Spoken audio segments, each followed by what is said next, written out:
Hi guys, this is Ben. I'm today with Juan Huerta, the mortgage guy. Hi Juan. Good to see you, my friend. Good to see you. I want to ask today about the pre-approval process. What is it? Because many people has concern about it. How to start, what they need. Please clarify. Yeah, I'm shocked at how many people get held up in buying a house because of their concerns around the pre-approval process.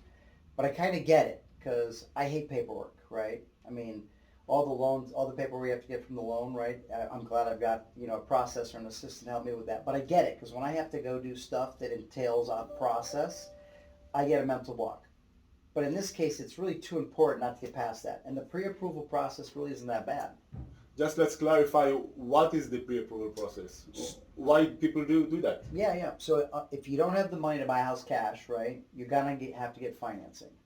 And so to do a proper pre-approval, it entails a mortgage professional looking at your credit, your income, your assets, and really putting together your information to make a determination up front if you can buy. You don't want to be guessing, right? Yeah. I'm never going to send you one of your buyers back that's not fully pre-approved. Of course.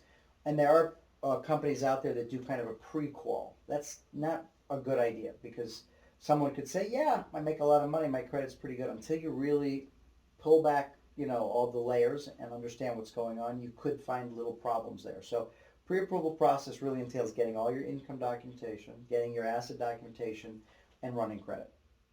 And, I'll give you a perfect example. I had somebody that had been renting for a while, and they didn't think they could buy a house, right? And they just had a mental block. Really nice guy, and he just couldn't get his mind around it. So he sat down with me, and we're going to kick that out of my house. I'm sure we won't be able to do the pre. He was throwing in the towel right from the beginning. I ran his credit. He had about a 660 credit. It was okay, right?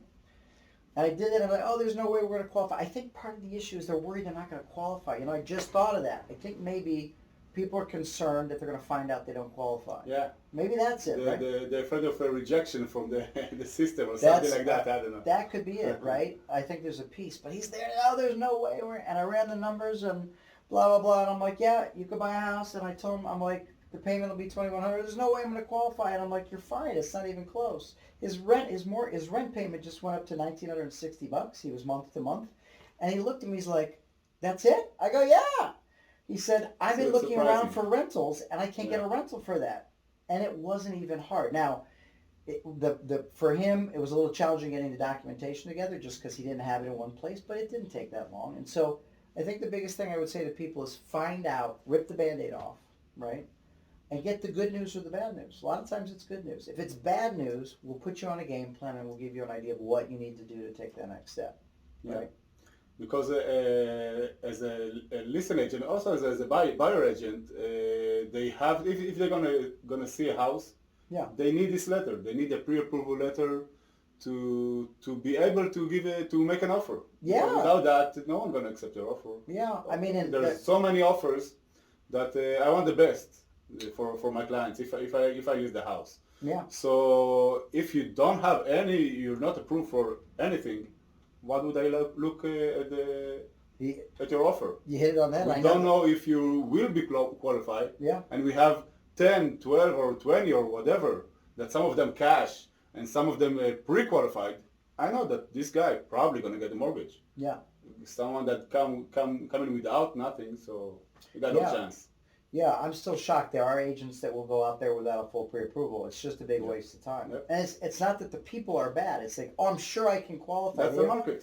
It's the market, and they just need to understand that. So for anybody out there that's being held back by the pre-approval process or the fear that they won't qualify, right, just rip off the Band-Aid, find out what you can do. You might actually be surprised at what you could afford. Sounds great. Hey, thank you very much. Good to see you.